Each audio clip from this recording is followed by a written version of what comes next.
Thanks, Sorrel. Good morning, everyone. Thanks for joining in and listening to us today. As Sorrel mentioned, we're looking at Standard Bank. We'll specifically look at its 2024 financial year results as well. Starting with the macro environment, as we usually do, I think you can't talk macro without talking about geopolitics. It's creating a lot of uncertainty and volatility currently in the markets.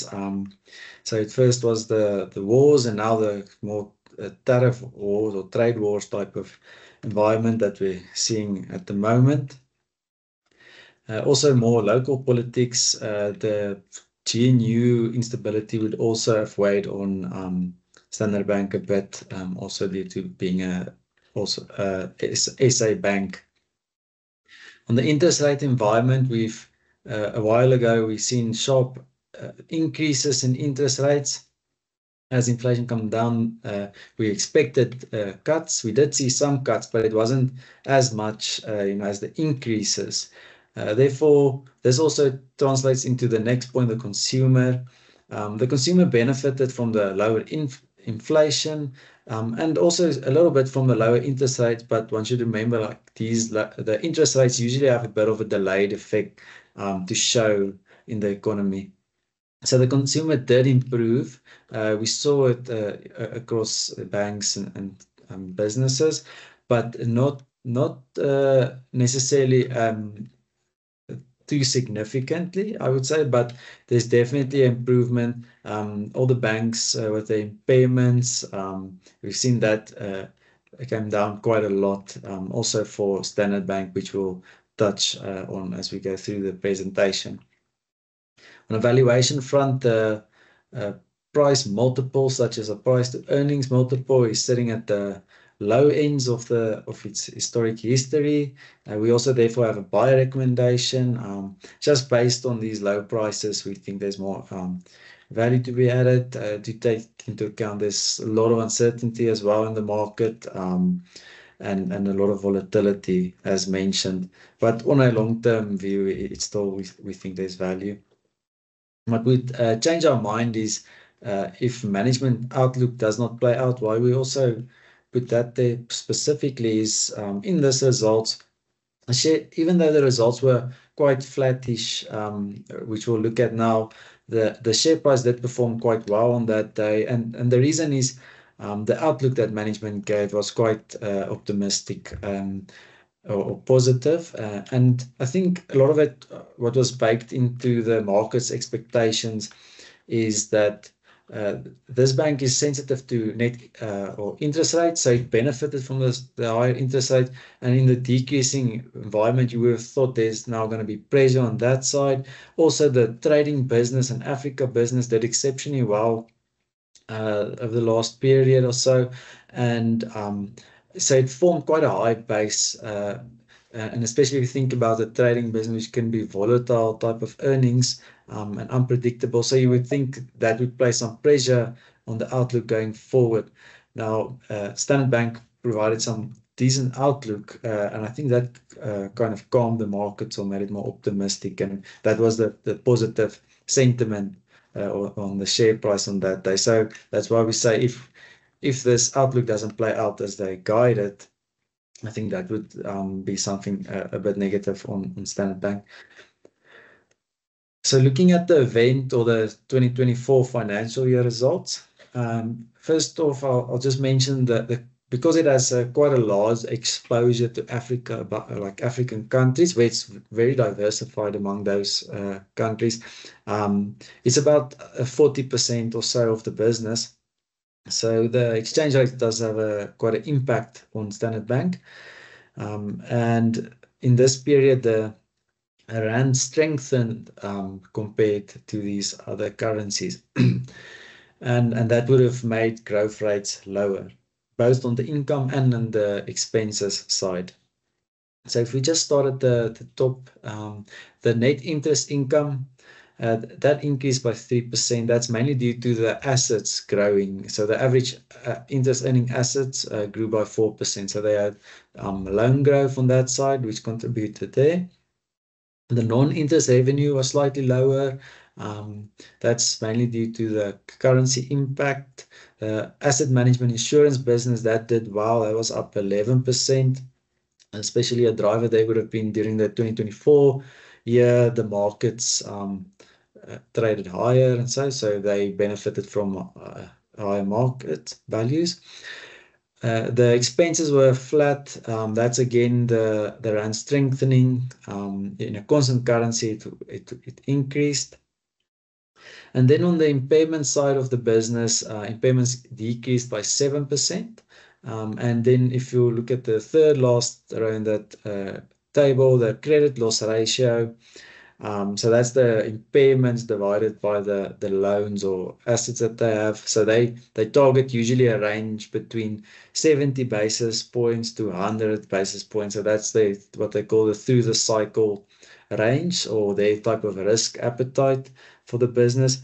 And you could see there the prior year we were sitting at the very high of that range. And that's also where we talked about the consumer being very constrained initially with the higher interest rates and inflation. And now we've seen that credit loss ratio normalizing, impairments coming down, and it's now sitting at almost in the middle of that range. So you can say it normalized now.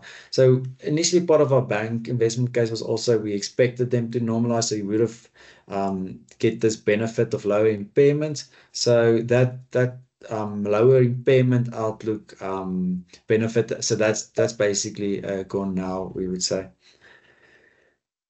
On a just a visual basis on the profit or the items that we explain now, here you can see from the 2023 year to 2024 how the profits have changed. So you can see net interest income, the insurance and asset management business, and also the lower impairments that contributed to the growth for the overall business profit.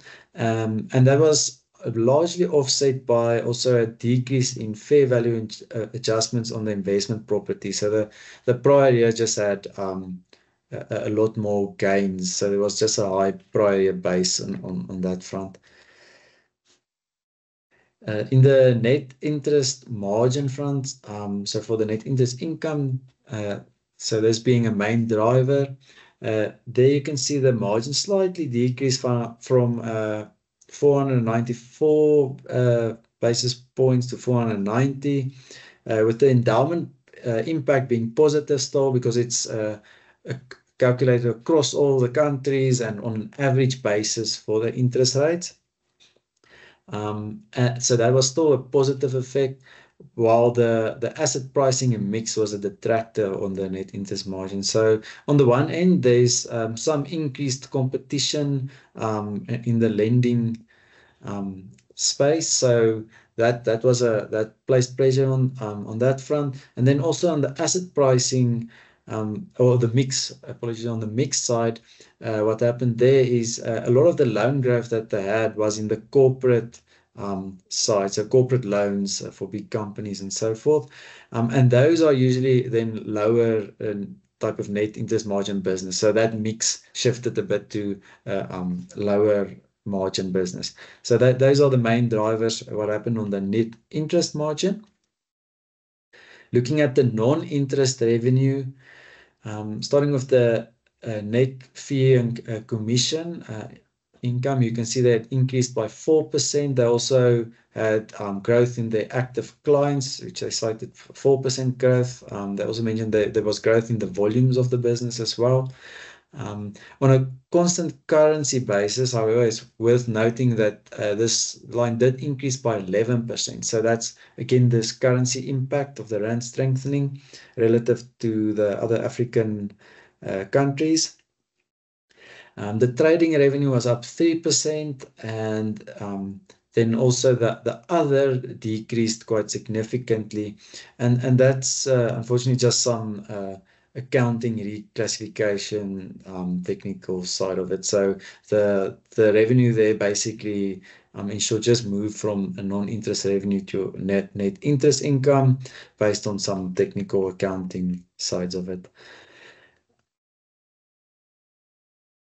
Looking at the operating expenses, so we usually for the banks look at the the staff costs a bit more because it's about 50% of the operating expenses.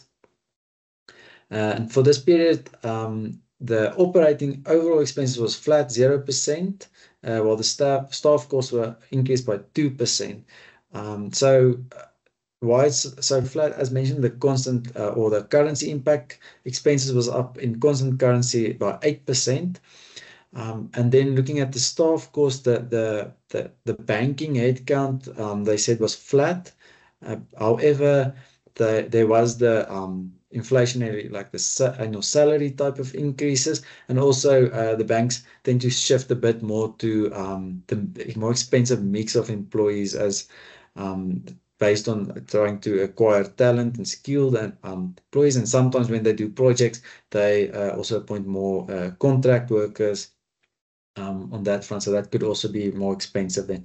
So those were the main drivers, but operating expenses decreased or increased by less than the revenue side. So they actually improved slightly on the profitability if you were to look on a cost to income ratio. Then turning to the share price performance, I know today is again a very sharp or positive market or day. But you can see here now with the escalation in the tariffs and the GNU instability, there was quite a dip in Standard Bank share price.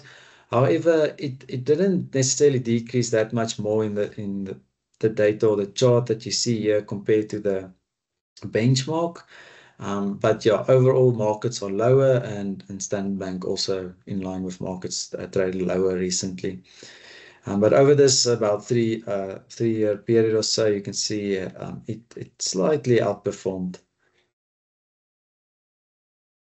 Yeah, now after this dip, we can see also the price to earnings multiple for this 5-year period is sitting again at a low, not necessarily a COVID low, which we can see at that very beginning of this period, but quite low to history. We remain with our intrinsic value at 281 rands. So there's some significant upside on this, but yeah, as noted, it is quite a bit of a volatile and very uncertain times at the moment. I would add on that one as well. That brings me to the end of my side of the presentation. I'll skip over to the technicals now, which Sean will take us through. Thanks. Yeah, good morning, everybody. Yeah, Pierre mentioned the words quite often, volatility and uncertainty.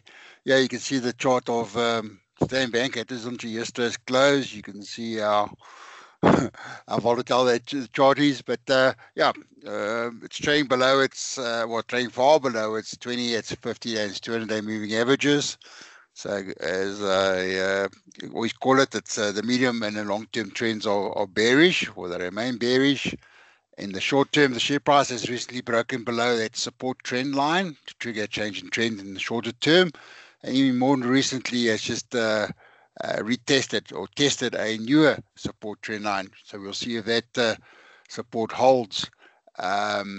So it's bounced back now, obviously with the volatility, it's bounced back into what I call the previous resistance zone, which will now be the new support zone. That's between 210 and 225. I see this morning it's trading at just over 6% higher, around about 215 Rand.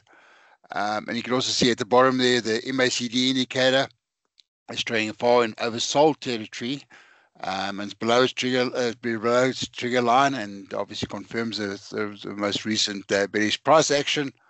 So there's no real clear buy signals yet, but the share price does present an opportunity. As Pierre said, now it's trading far below its intrinsic value of 281. You can see it right at the top of the chart there, and hence our buy recommendation.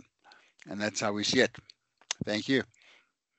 Yeah, I think in a week like we've seen, we have to remember that a stock like this was $250 a couple of days ago, and now trading at 214. Yes, if we look at Sean's levels, he's got a support level at around 210. So let's say the numbers weren't even good and the outlook wasn't good for Standard Bank. It could have pulled back to about 210 had there not been the fluctuations that we've seen in the last couple of days. And with it trading at 214, it makes sense to maybe have a nibble. If you look at other stocks in the market, the swings were really wild. And to give you some perspective, the stock like Amplats was 750 Rand a share. It went down to 550. And I think it's trading now at, let me check for you. It's currently trading at 670. Now, if you were chasing those swings, I think you'd end up in the same place that a dog that chases cars would end up in. Right? You'd be dead. The market's been really, really wild and doing some absurd things. I think first the increase in tariffs and the sell-off was a bit severe, and we always say that as a long-term investor you shouldn't panic and definitely not sell in that sell-off, and rather, if you do have some cash, nibble at opportunity. And I think at the current market, I think there's quite a bit of opportunity around. I think the Standard Bank's presenting an opportunity. We spoke about Old Mutual last week. We said at $11 it's supposed to have a lot of support. It went down way below 9, and it's currently trading at 980. So there's another opportunity.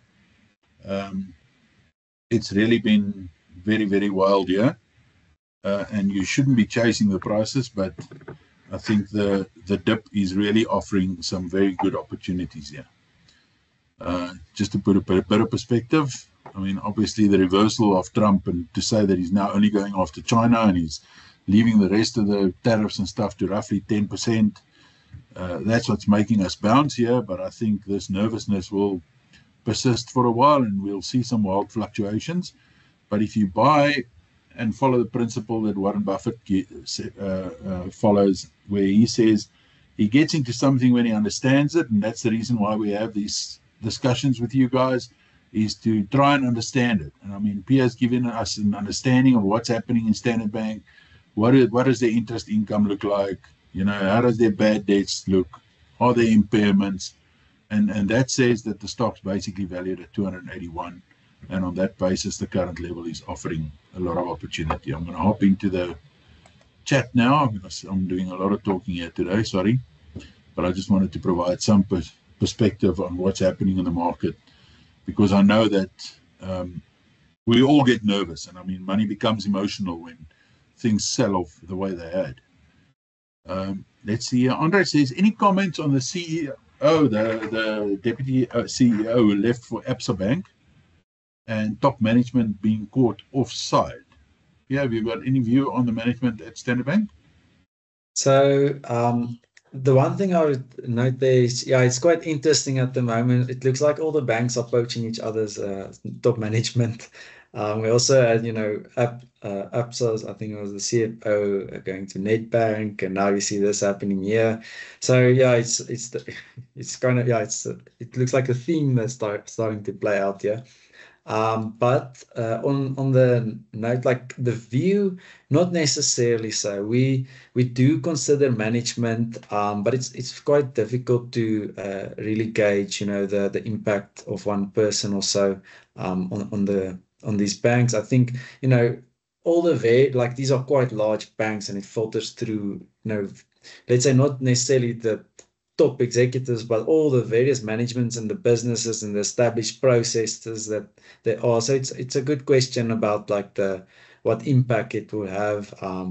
We do look at the management, but it's all there's no strong view necessarily on one that I would say the one jump from here to there, and now I downgrade the one company compared to the other. I don't think it's a strong enough driver for me. It's because it's very difficult to objectively compare the management teams. So for some of the banks, we do have an overall, I think it's the same with Gary Fourie and his team at Capitec.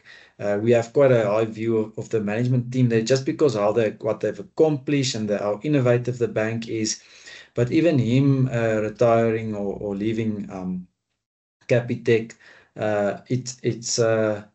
we still think it's embedded in the culture around him. So yeah, we don't take too much of a view on that side. We do consider it. So we do like overall let's say the environment or the culture on Capitec. We hope one day the Absa gets more stability on that front, so we do think about those things.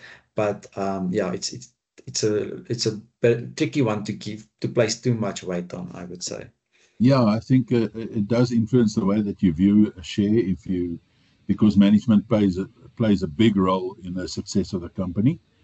But if you look at something like Standard Bank, I mean, they're far more consistent in their management than a bank like Absa is.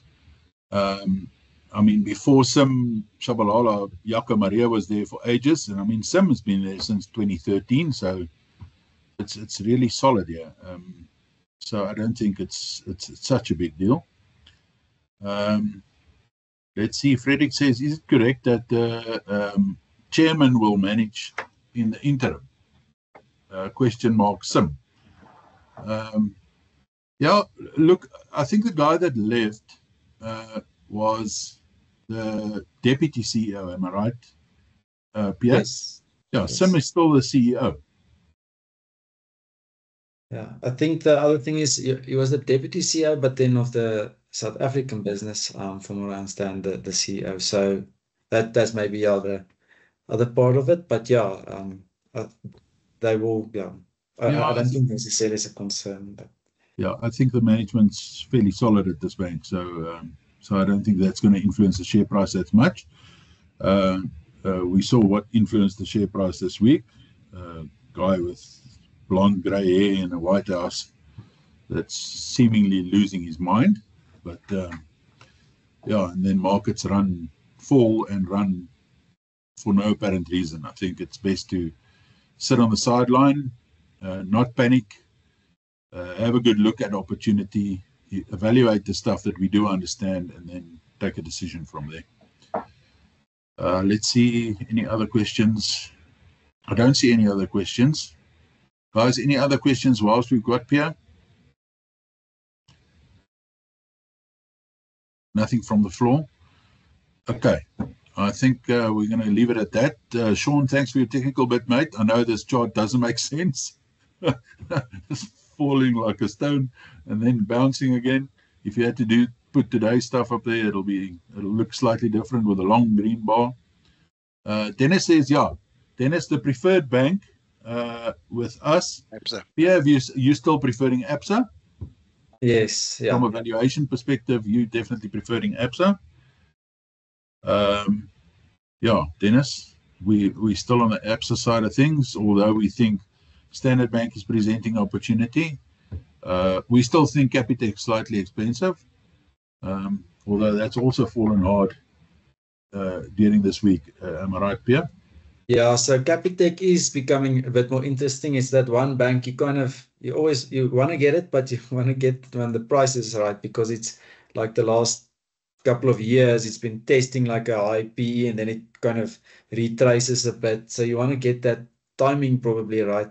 And I think this also creates opportunity maybe on Capitec. So it's now sitting at, I think, like an average PE. So we have a slight upside. So it's, I think it's a zone where you start to consider Capitec, if I put it that way. Yeah, Capitec was 3,250, above 3,250 before all of this happened. It went down to 2,500. It's currently back at 3,000. So yeah, maybe still a little bit of opportunity there. And if we look at something like Standard Bank, Absa, for instance. Let's have a look at Absa.